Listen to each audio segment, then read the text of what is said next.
Can you guys see me? Are we live? Okay, good. I left for a minute. I brought Smudgy in here to journey with me, and then he didn't want to. I thought he was gonna, because I was gonna get him to sleep right there. Sometimes when I drum, he likes to sleep. So I'm gonna tell you, I put my hair up because it's like 8,000 degrees in here. It's like 80 something degrees here at the coast in Los Angeles today, so I'm not gonna complain because some of you have cold weather, but I'm sweating. we don't have really good air conditioning, so we gotta sweat it out. Yeah, Smudgy was like, I'm into it, and then I'm not into it. And he left. Okay, I want to apologize to you. It wasn't my fault. It wasn't my fault. It was Barbara's fault. It really was Barbara's fault. I went through the whole journey, and I'm like, well, the feed isn't working, but you know, hopefully they can see it. Hopefully they're enjoying it. And then I was like, they didn't see it. So I went and I took a really deep breath. Maybe I did. I mean, honestly, I did. I flew. I will tell you, like, I went somewhere else. When I came back at the end of the journey, I looked at the camera. I'm like, I hope that was as good for you as it was for me. And then I'm like, you didn't even see it, did you? Yeah, I had this earring on earlier, but my hair was down, so you probably couldn't see it. Whatever. We get to spend more time together. I mean, I didn't have any plans tonight, so here we are. Nick jumped right in. He tried to help. He was really frustrated that he couldn't help. So I do want you to know that Nick really tried. Did you know, I'm not going to delay too long because I know it's late for you guys. Did you know that Nick set up all of the technology for the gem sale this week? Like almost single-handedly. You know that dual cam thing? Nick set that up. And then afterward he was like, did it work? Could they see the stones better? Was it pixelated? Could they see it? He did that. Isn't that amazing?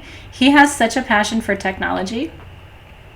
He did that. I'm really proud of him. I'm proud of my kids.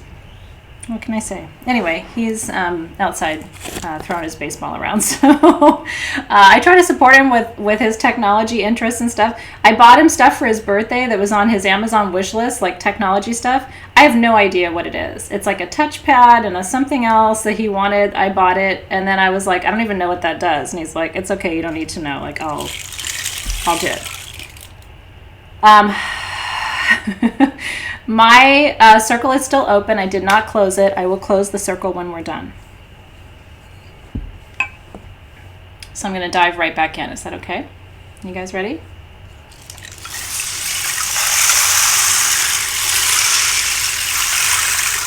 So there are 3 levels to this journey, just like there are 3 worlds, right? The lower world, which is the ancestral bones, right? The under your feet, excuse me, the Earth Star Chakra, all of that beneath your feet.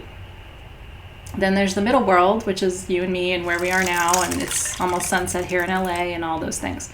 Then there's the upper world, which is the angels, the spirit guides, the light beings, the ascended masters, and the twin flames, and all the beings that aren't in our realm, right? So those are the 3 levels. There are also 3 faces of God, the Father, the Son, and the Holy Spirit. There are 3 faces to Hermes Trismegistus, right? There's Thoth, there's Hermes, and Mercury, or Mercurius, as I like to call him, because I like to call him by his original Latin name, which is Mercurius. So there are 3 levels to this journey too. So the first is the rain disk, which is meant to bring you back to your original arrival on this planet, and it mirrors the arrival of Thoth in Atlantis, which is when I think Thoth first appeared on this planet. So I'm just starting again because I really want to contextualize our journey, and then we'll dive right in. The middle part of this journey is the air part of this journey. This is the water part. Then the air part of this journey, because you know that Atlantis and Lemuria both submerged, right? So those civilizations were given to the element of water.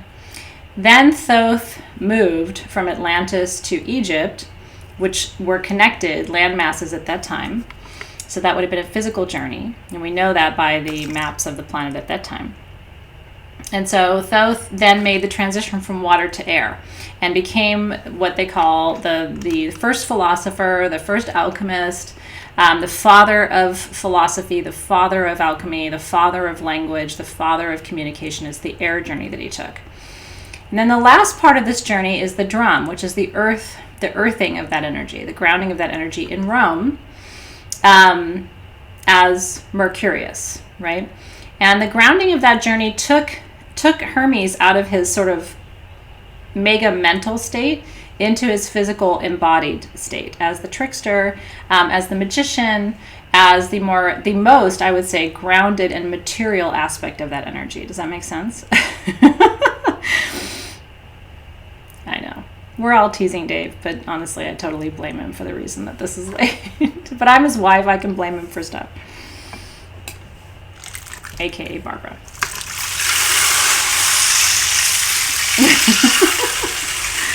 One of the things, I'll tell you, one of the hallmarks of my team, and it doesn't matter whether you're talking about my online team, my virtual team, or my on-the-ground team, we have a really good sense of humor. We laugh our asses off through all of these things. I mean, it's because what else are you going to do? You have to laugh. And here's the thing, guys.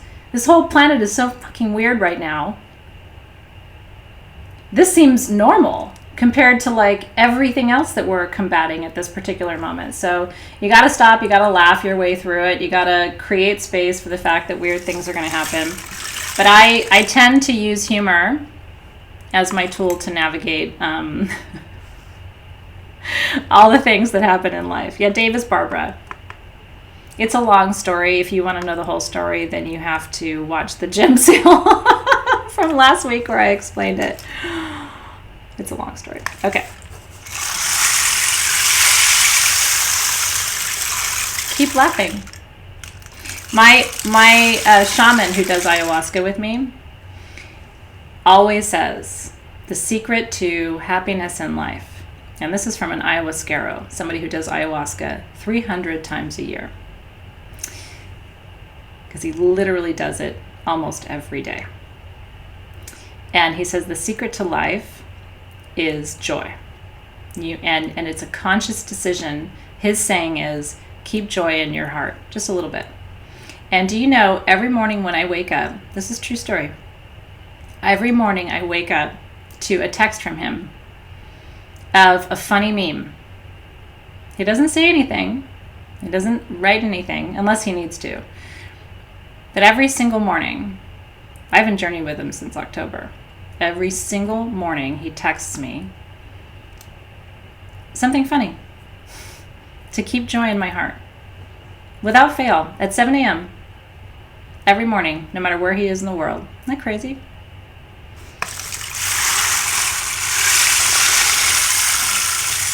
It's true.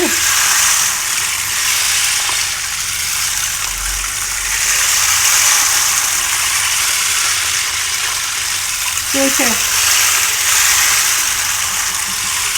There's still a lot of magic in this world. Keep laughing. Yeah. Good.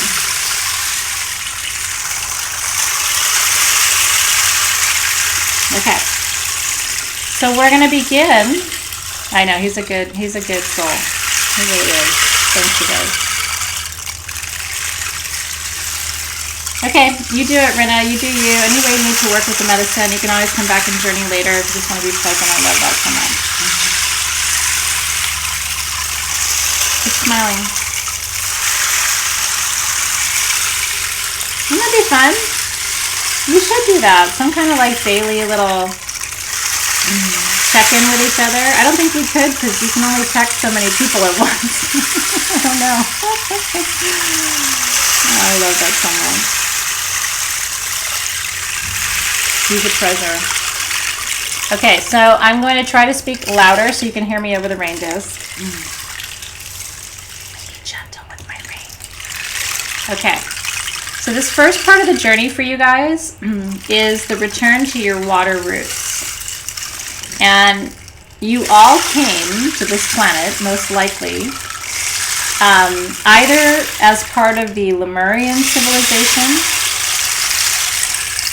or as part of the Atlantean civilization. Lemuria was first, Atlantis was second, and the Lemurians came here as an experiment to see if a human civilization could embody and manifest pure love, unconditional love.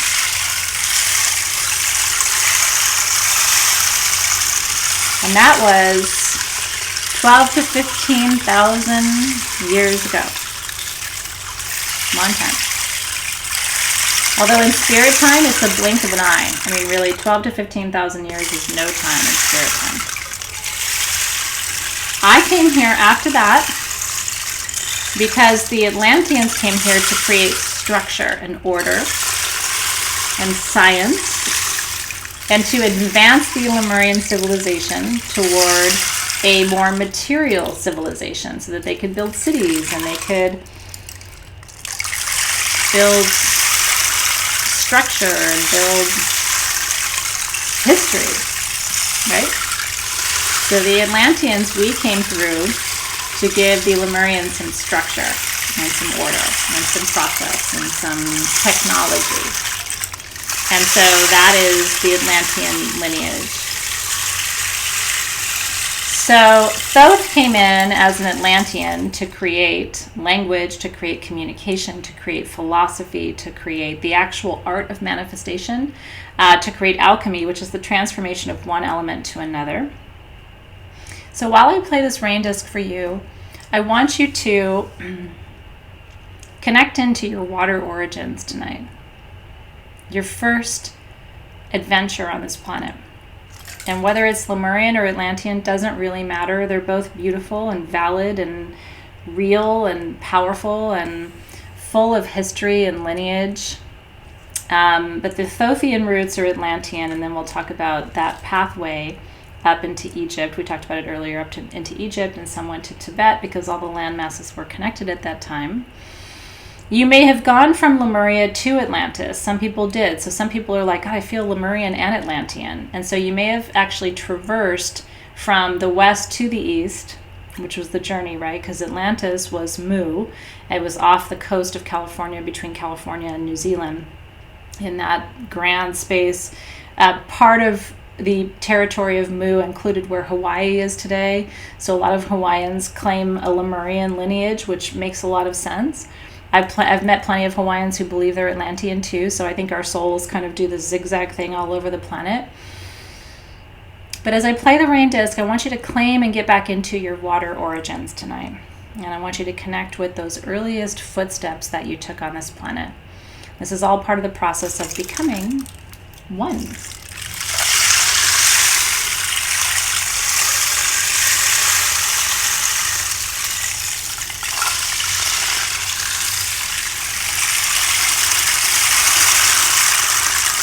And I want you to imagine our planet at that time. Very few humans at that time.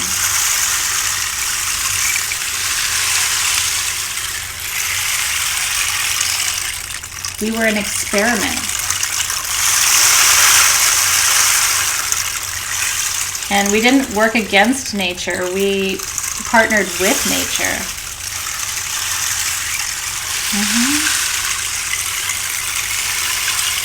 We knew how to communicate with the dolphins, right? Because we understood their languages too.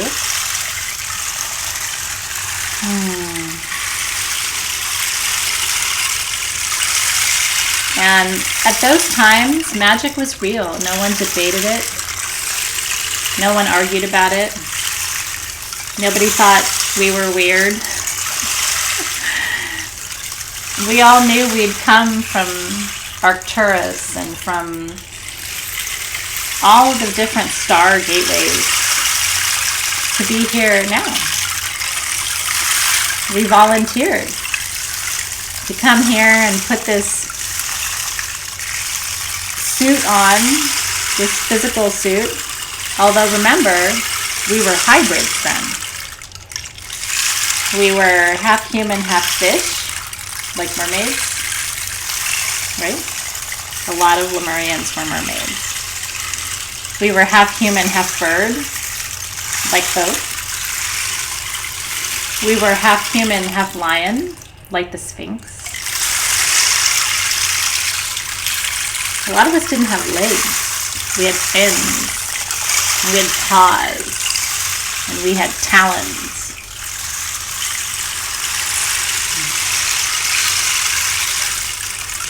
We were learning how to be human.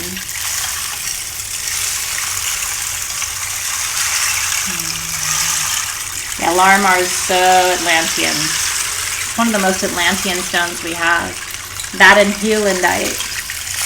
Super Atlantean.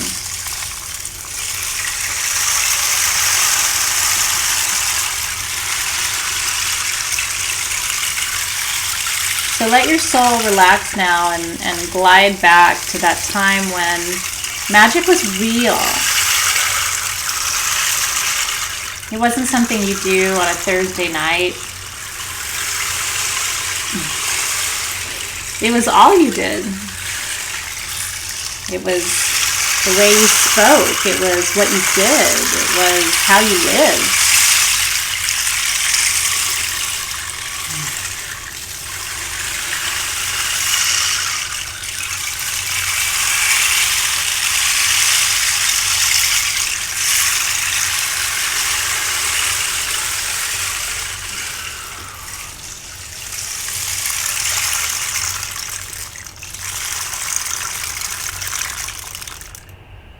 And then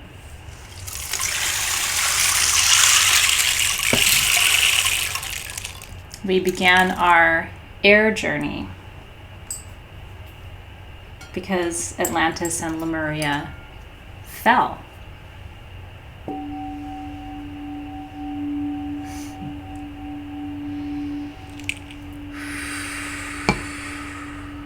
And we had choices to make. In Lemuria, they went to Central America. They went to California and Shasta, right? They went to Colombia and to South America, to Brazil.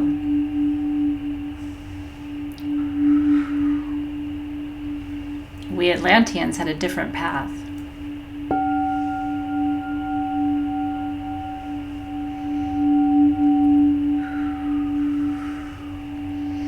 We went north to Egypt, and we became priests and priestesses because we knew magic.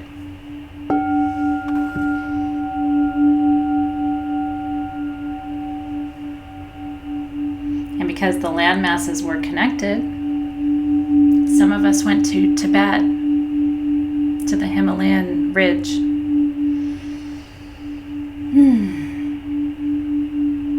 We became monks, priests. Same magic. Some of us went to Siberia. We became the first shaman. It's different names for magic. Same magic, different name.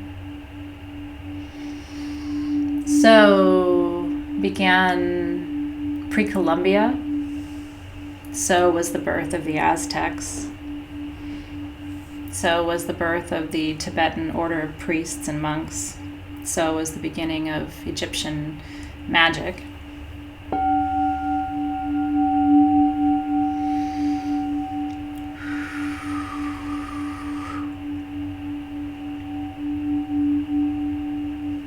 Same magic, different location. We started to speak different languages.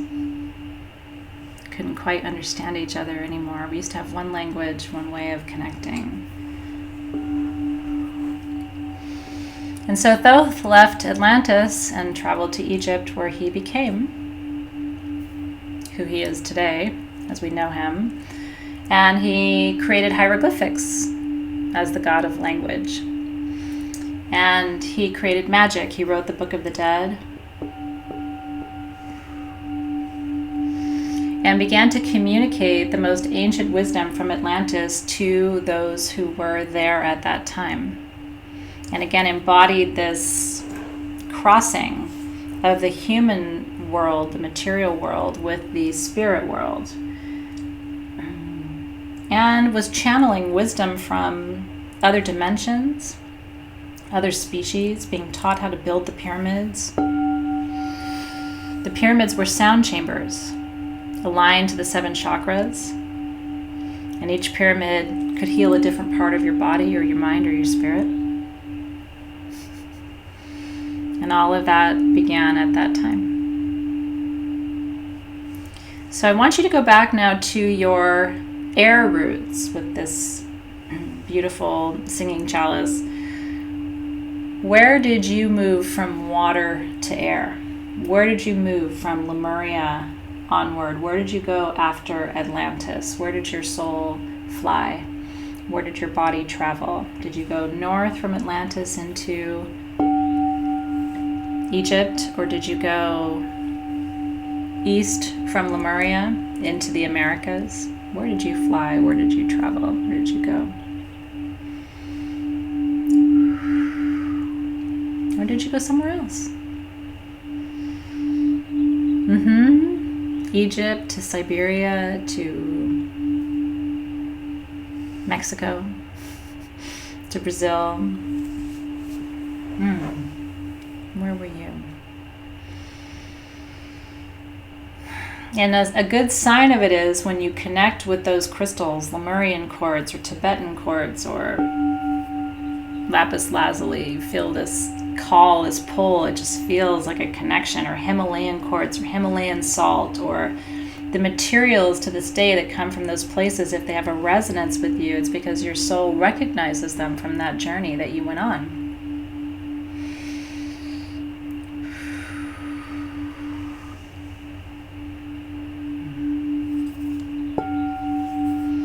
I've only met one Siberian shamaness in my lifetime. And do you know how I met her? She was doing my nails 10 years ago. And one day she said, "Can I ask you a question?" And I said, "Sure." And she said, "Do you believe in shaman?" And then I said, "I do." She didn't know much about me, but she knew a little bit. She said, "My mom is a shaman. She's one of the oldest in our line. And she's Siberian, this woman." And she said, "I carry her magic." And she showed me her bracelet. And it was a copper cuff, very simple looking. But she showed me pictures of her mom. Her mom was 80 or 90 at the time. She showed me pictures on her phone of her mom doing ceremony with her drums. And I said, "You're a priestess. Doing nails. You know, angels walk among us. Sometimes we don't know." I told her it was one of the biggest honors of my life to know her and to see pictures of her mom.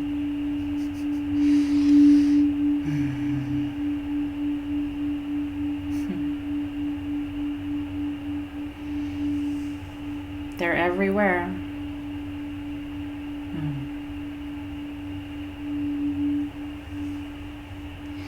So this air journey is where you learned to heal. You learned your magic in Lemurian Atlantis. You learned how to take that magic and transform it into healing in Egypt or in Mexico or in Brazil or in Siberia or in Tibet. You learned it there. And of course, that intellectual journey took Thoth north to Egypt, right? Where he invented the hieroglyphics. And then it took him to Greece.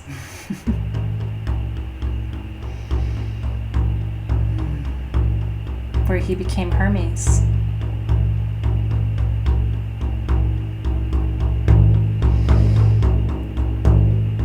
I'll never forget that day And her mom's costumes were authentic. I knew the minute I looked at the pictures, I was looking at a Siberian shaman. Super powerful.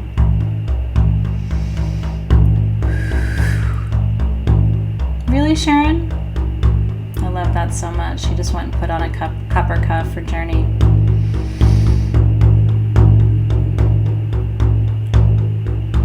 So, from Egypt to Greece.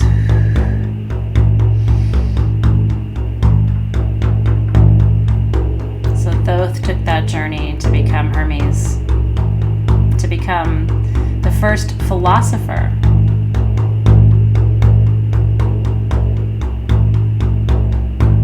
To translate his magic, his gift for writing, into alchemy, and to ground it.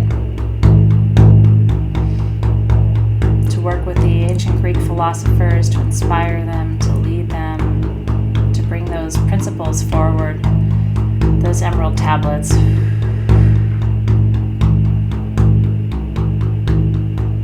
know, right after that woman told me about her mother, she left that salon. And I don't have her contact information. I've often thought that when this is over, I want to ask them if they can find her for me. Her mom was ill at that time. She asked me to pray for her mom. Her mom had never left her home.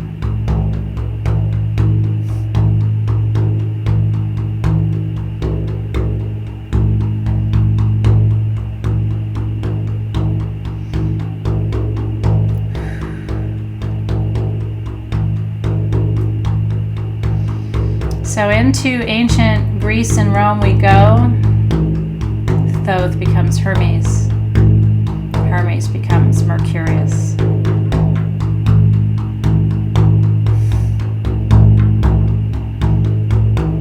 Magic becomes grounded. Hieroglyphics becomes rooted. Philosophy, science, sacred geometry. It all starts to come together. Pythagoras takes this geometry and evolves it into what we know today as mathematics. Plato begins to write about Atlantis.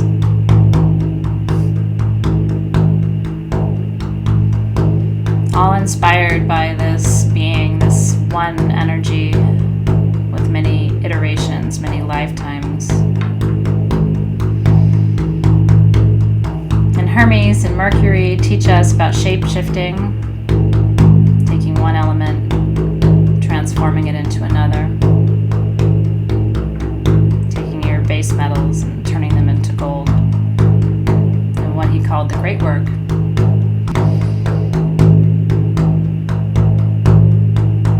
Developing and building these energies that one day would inspire the entire foundation of Carl Jung's theory of archetypes.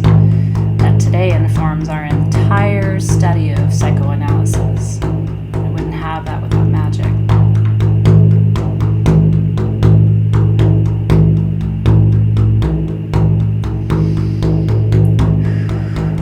So I want you to take this moment to feel into when your magic first became embodied.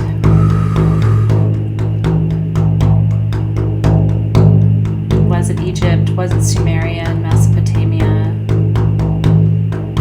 Was it Greece? Was it Rome?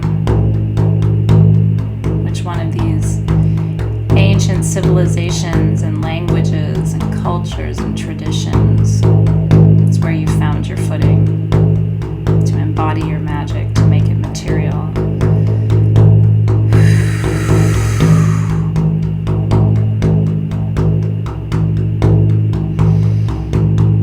Seeing the lineage and the trajectory of these energies, that Thoth became Hermes, became Mercurius. It's one energy stream. It's the one. Was it Rome for you, Bonnie Sky?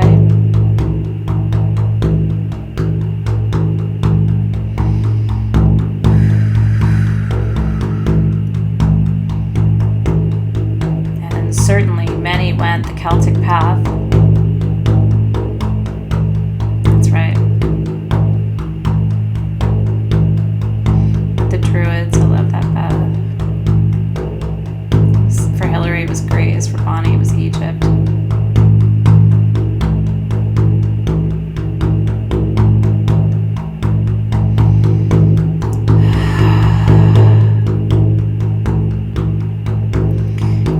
your oldest, most ancient energies start to take a physical form now.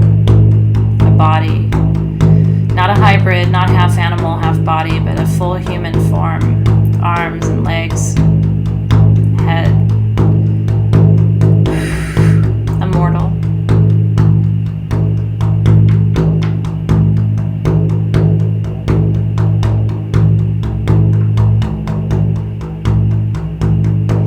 Remember, Danu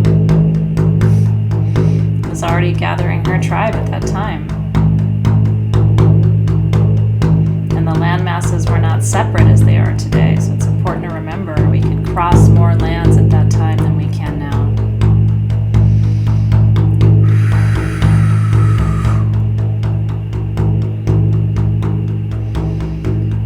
And whatever this lifetime was for you, this is when you built the bridge. Integration. When you first called in your masculine and your feminine to become the one.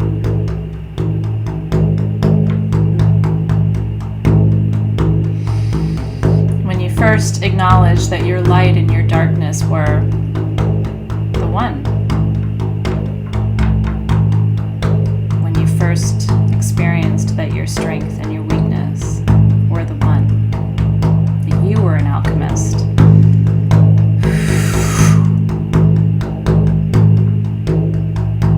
When did you become an alchemist?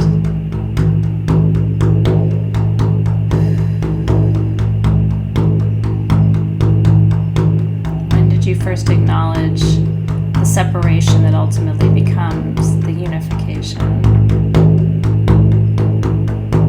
I was Aztec too, Marianne, at some point.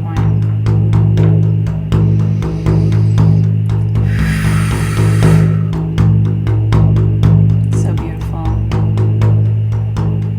to walk these ancient roads. And what this journey teaches you is how old your soul is and how there's nothing to fear. You've seen so much. You've seen beauty and you've seen struggle, and you've seen how they become the one. You've seen pain and pleasure and how they become the one.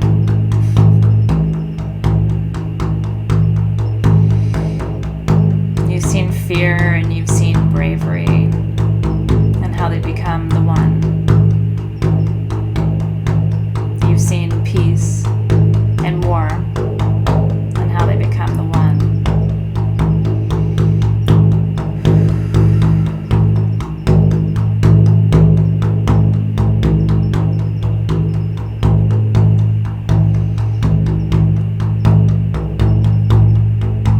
And so you know how to navigate this time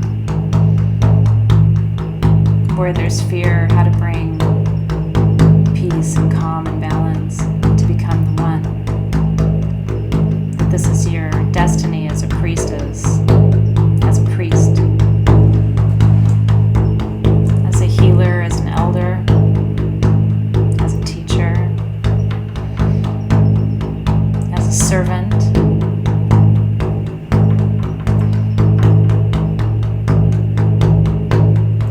And how they become the one. There's lack, but there's also prosperity, and they become the one. How there's illness, but there's also health, and they become the one.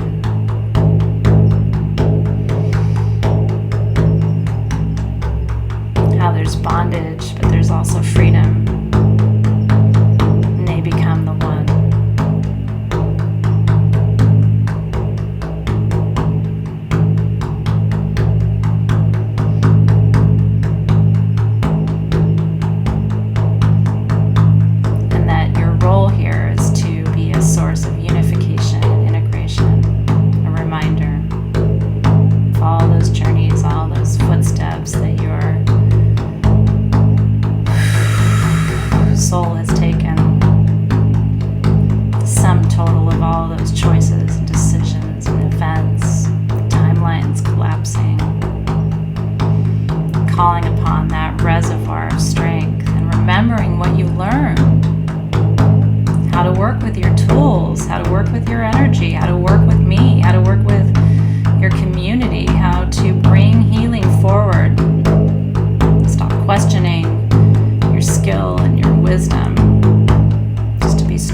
called back into this timeline for a reason and a purpose.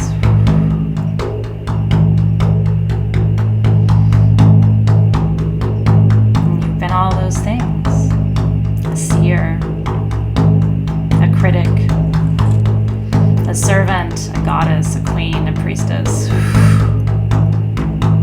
a mother, a wife, a widow, a grandmother, a child, a grandfather, a father, a widower.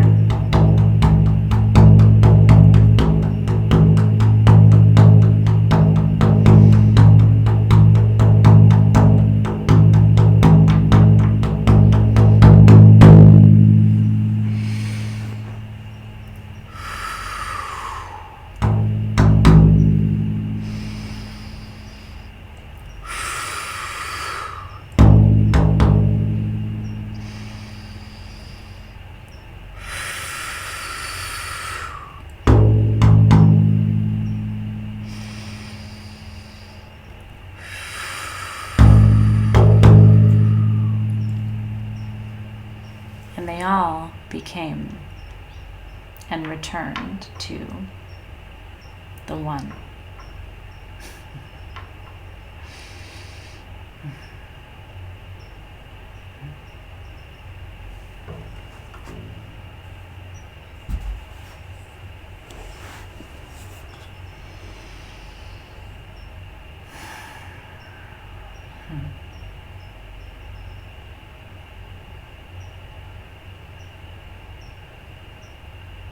And how many of those times did we meet our gaze? How many of those times? Yeah. How many of those times did we say hello and goodbye? And hello and goodbye? And hello and goodbye? I have no doubt. I have no doubt.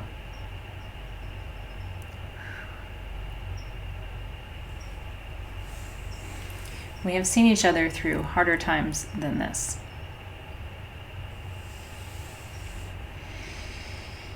Thank you for seeing me, Kim.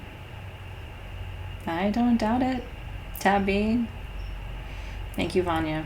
I know you and all of your names too. That's how I recognize you too, Hillary. And aho to the many, many more times, Karen Brown. It's true, Tessa. I believe so, Dawn Marie.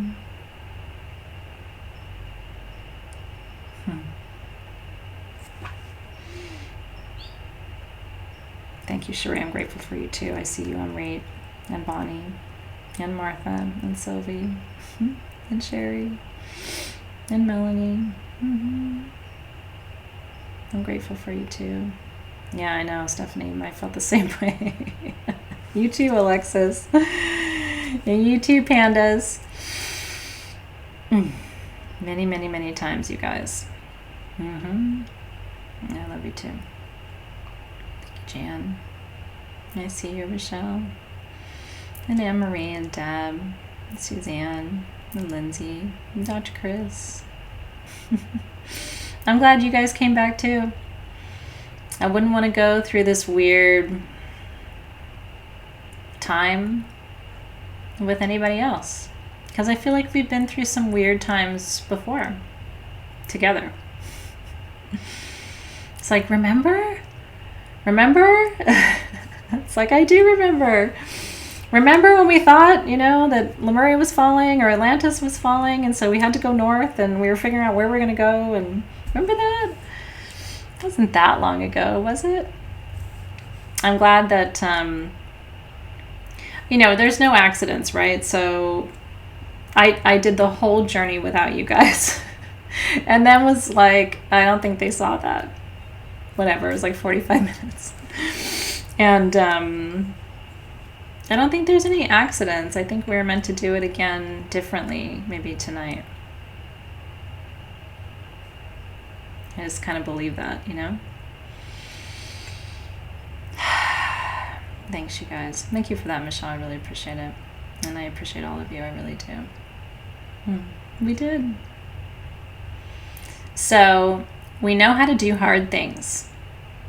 We have built civilizations. We have invented languages. We have created structure for magic and beauty. We've lost and we have rebuilt. And we've done it with grace. Was the second time different? A little bit. I never do anything exactly the same. I think it's my attention deficit disorder.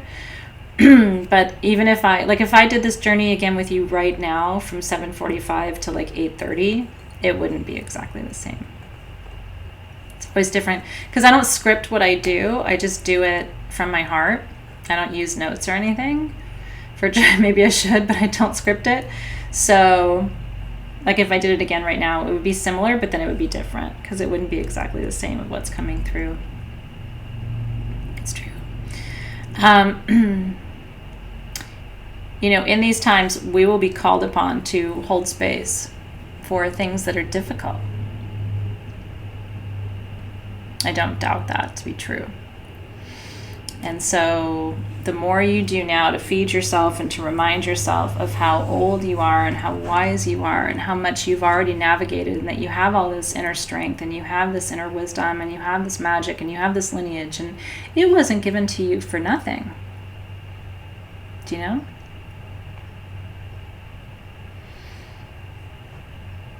So now this is the practice. This is the application, right?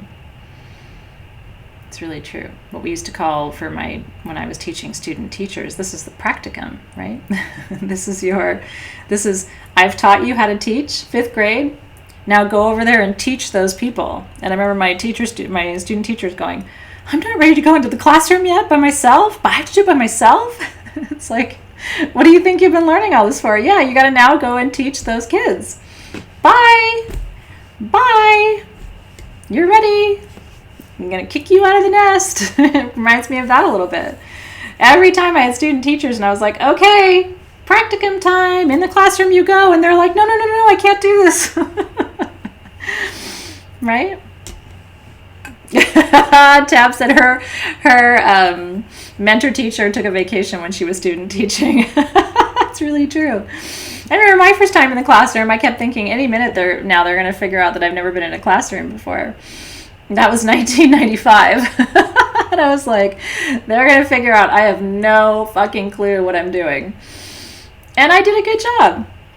Wasn't the best teaching of my life. Wasn't the worst teaching. They all graduated, right? So, Martha, you crack me up. Soon it's time for you to go into the classroom. And you'll have all the training and all the skills and everything that you need to do a beautiful job. And at first you'll be like, I can't do this. And then you'll be like, I've totally got this. I'm so good at this.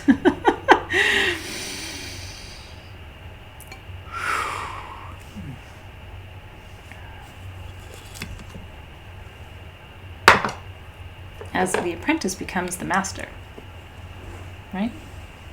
That's right. Colleen Donaldson just said the smartest thing. That is the best advice for life. Start before you think you're ready.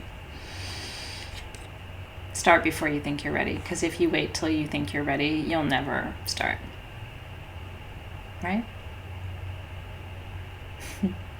So good. I see you, Darlene. She said she's been doing that all week because her cousin died of the virus and she has to hold the family together. A lot of you are priestessing right now in the biggest ways. And I want you to know that, Alexis and I are in our Facebook group 7 days a week right now. I don't know if you know that. Usually we're in the Facebook group 5 days a week. We are in the Facebook group 7 days a week right now. Because we don't want anybody to feel not seen. We're really trying. Because we want to show up for you and support you while you're going through this. And Darlene, there's no playbook for this, girl. But I trust that you're in the position that you're in because you have the skills that you need and the grace and the beauty and just the right words and the right energy and the right presence to be able to hold that space. And I want you to know, Darlene, that love you, Alexis, that we're here to hold you. We really are. So if you need to dip in and go, oh my gosh, you guys, this is too much, or this came up, what do I do? We're always here to share our best thinking with you. But we're all going through a paradigm shift, and none of us really know how to do this, do you know? We're all, feeling our way into it. And that's always my best advice to you right now, is just keep feeling into it. You can't really think your way through this or like figure it out, because there's nothing to figure out. It has to be, how do I feel? What feels right? What feels good? What feels accurate? And you have to trust your feelings. And then what you have to do after that is, what's the next right thing? Okay, I've done this, so now what's the next right thing? Okay, and then I do that. And then, okay, so what's the next right thing? And then I go and do that. And then what's the next right thing? And right now, that's all we can do, because there's no playbook. There's no instruction for this. We're having to feel into it and figure it out. So we're grateful for you, truly. And lean on your community too, because look at the feed, right? Like, Alexis and I are not the only ones with wisdom. You're surrounded by brothers and sisters who are people in Soul Shift in particular. I don't know how that container attracts who it attracts, or doesn't attract who it doesn't attract, but I've never seen anything like it in my life. There's wisdom, there's compassion, there's empathy, there's sympathy, there's presence, there's non-judgment, there's allowance, there's surrender, there's regulation, there's, you know what I mean? Like, it's all happening there. It's really, really, really good. So thank you for your really big and important piece in that, because each one of you makes that what it is when we see you. It's pretty amazing, and I'm grateful for you too. Listen, if you don't fall apart once in a while, I don't know that you're fully human. And we talked about that earlier, right? That's the duality. If you're happy Hilda all the time, that makes me worried. When I see people who are like, all the time, I'm like, when does she fall apart? When does she freak out? When does she get pissed off? When does she cry? When does she crack? When does that mask come off? Because it does. And so it's really important to take your mask off sometimes. You are not happy Hilda, and nobody expects you to be. Right? Thanks, you guys. Thanks you guys for being there.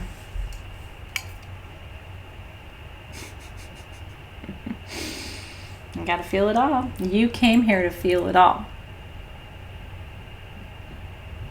I've told you guys that story many times. It was a ayahuasca journey about, must have been 4.5 years ago now, maybe 5. And they told me there's a picture online that looks just like what it looked like, and there were all these elders in this circle, and they told me, like, to my face, that I should really enjoy this life, because I can't keep coming back.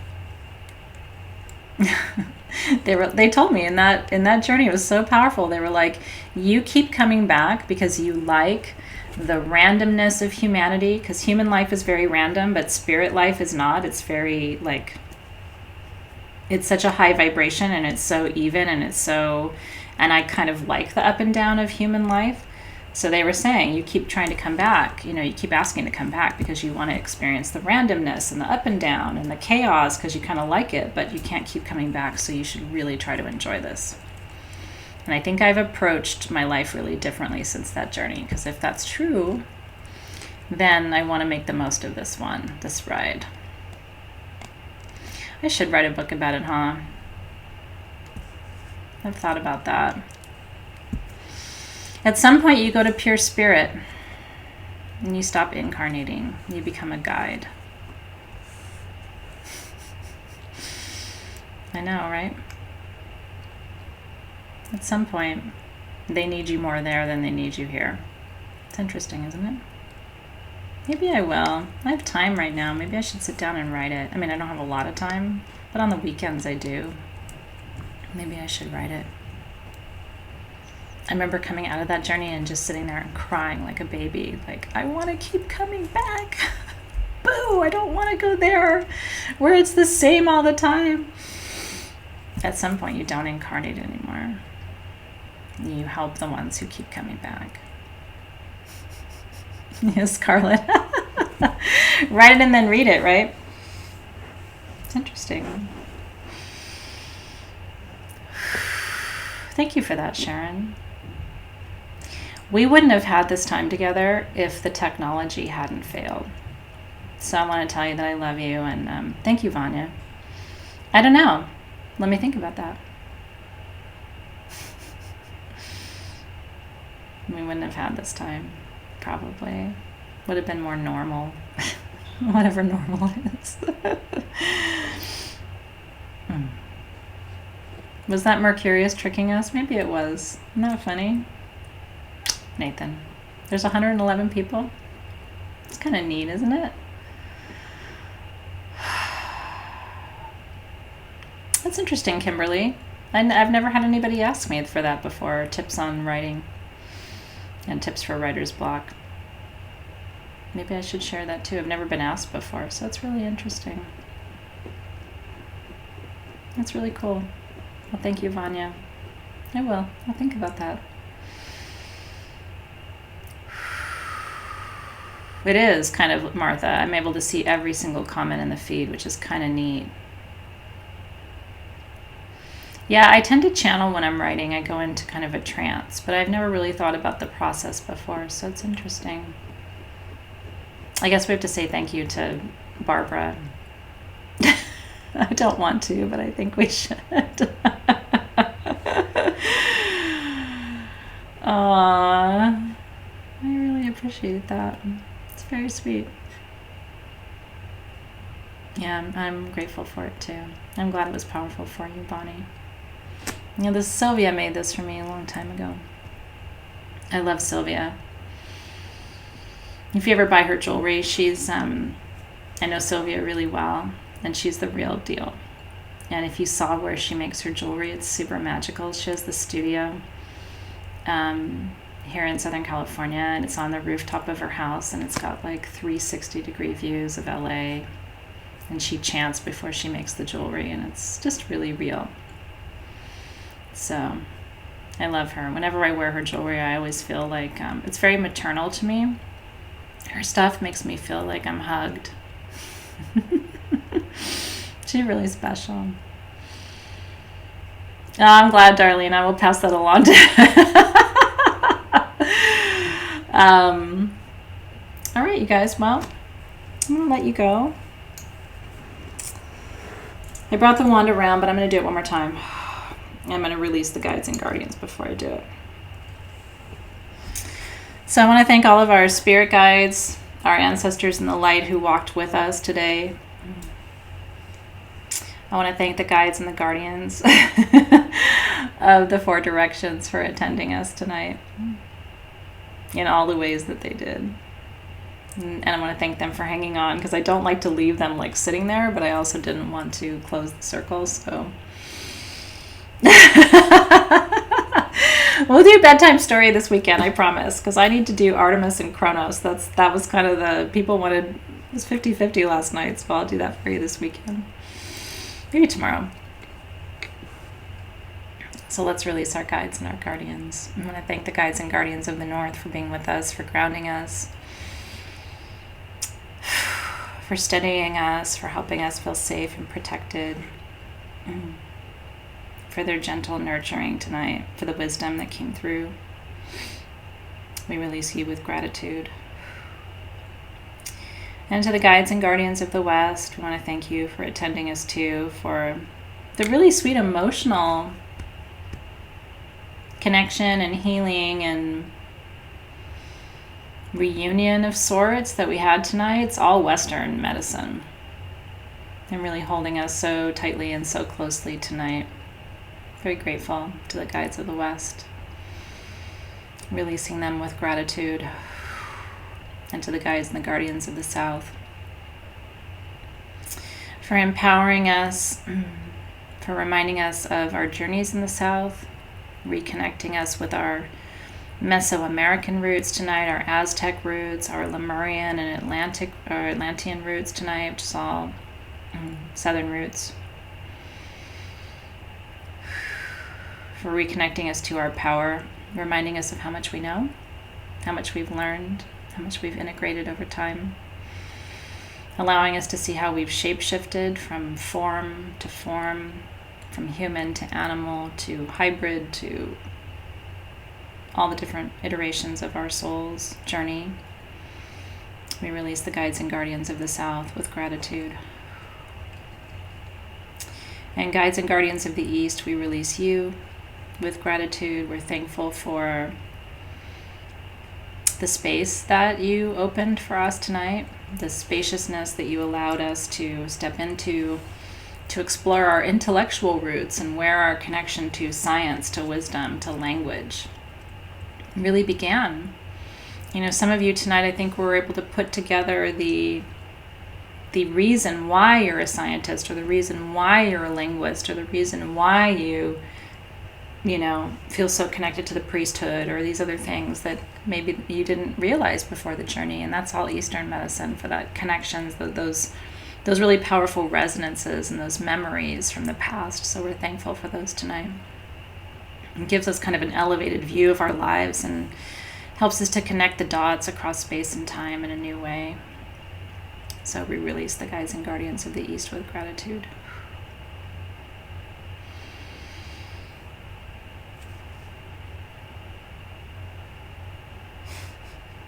It's good stuff, you guys. I love you. Thank you for being there. Thanks, Dr. Chris. Appreciate you. Thanks, Darlene. Thank you, Tammy. Yeah, you can always come back to it. That's a nice thing. Thank you, April, for that too. Blessings to you, Che. I'm really grateful to you. Oh, that's really cool. Kimberly, thank you for that. When I'm writing, I don't care if it's good. I go back and make it pretty later. I try to let spirit just, and then I go back and I clean it up later. I guess that is my writing process. I wanted to remember to tell you. Shoot.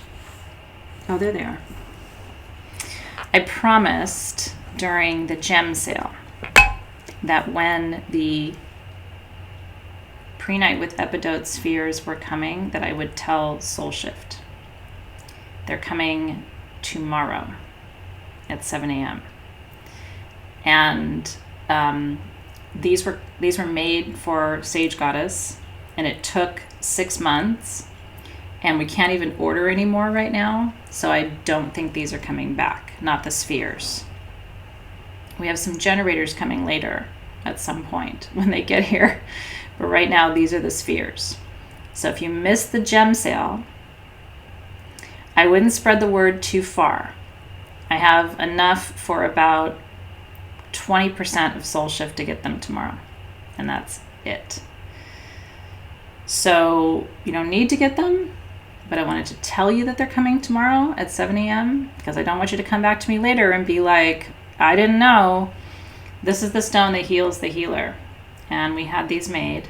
And do you remember? Barbara got mad because he wanted to take them away because I wasn't supposed to put them in the gem sale. Aren't they beautiful? So anyway.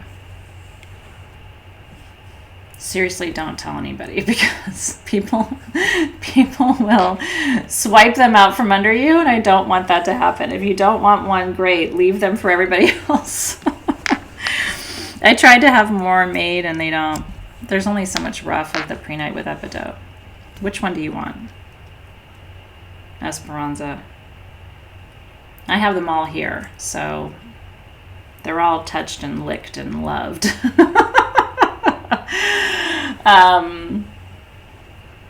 Truly, so I'll lick them all before I send them off to you. Seriously, be quiet, because I don't have a lot of them. Oh, the one I had just now? You want this one? I'll make a note. Is it this one, Esperanza? Okay, if you order tomorrow, I'll make a note that you wanted this one. Okay. Well, I mean, if it's not your time, it's not your time. I'm only telling you because I promised I would. And then tomorrow I'd be like, they're alive and you didn't tell us. Oh yeah, no, I will pick yours for you. They're pre-night with Epidote. Aren't they beautiful? There's only one place in the world who had the rough and was able to carve it into spheres. And it's not easy to carve, you can see, right? Like, there's places where there's like chunks in it, but I like chunks. So yeah. Rose Quartz Kuan Yin, we're working on it. That will be holiday because we're just starting to work on it, and carvings take 6 months. And because some of our carvers are not working yet, I imagine they'll be back online in June, and I'm hoping to have Kuan Yins in December. I'm hoping. Yeah, so pre-night with epidote is the combination that heals the healer. Yeah, you can't bid now. This isn't a live gem sale. People would be so mad at me. What? You sold 50 of them last night? No. You guys are so funny. You crack me up. I don't know. I promise I'll pick a good one for you. Okay? Like, these aren't even the best ones. I just picked 2 to show you. I mean, they're all beautiful. They all look like that. They're like teal blue, too. They're so pretty. I'll pick you a good one. I'm actually really serious. It might sound funny when I'm like, don't tell people, but right now I can't get as much stone as I would like to, and I feel bad for people. So most people are like, please come buy this, and I'm like, shut up and don't talk about it. So you got the heads up. All right, you guys. I love you. Enjoy the rest of your night. Thank you for being here. I'll see you tomorrow. I'll come live and hang out with you tomorrow. I'm looking forward to it. Stephanie Ann said her honey wants her to tell me thank you for your love and support to our family and how much she appreciates you. No way, really? Thank you for that. I really appreciate that. It's one thing when our brothers and sisters in the group are grateful. It's really nice, but it's another thing when the partners are like that. Please tell him, Stephanie, that he made my night. And I'm super grateful to him, too. And that I love you. Yeah. Aw. Mwah. It's kissed you right through the screen. And you have an amazing, amazing partner in Stephanie. She's a guiding light. I'm grateful for her. She inspires me all the time. It's really true. All right, you guys. The Love Fest continues tomorrow. Have a great rest of your evening. I'll see you soon. Thank you, Alexis. I love you. And please make sure this virus goes away so I don't have to deal with Barbara forever. I need you. Okay, bye. Love you guys.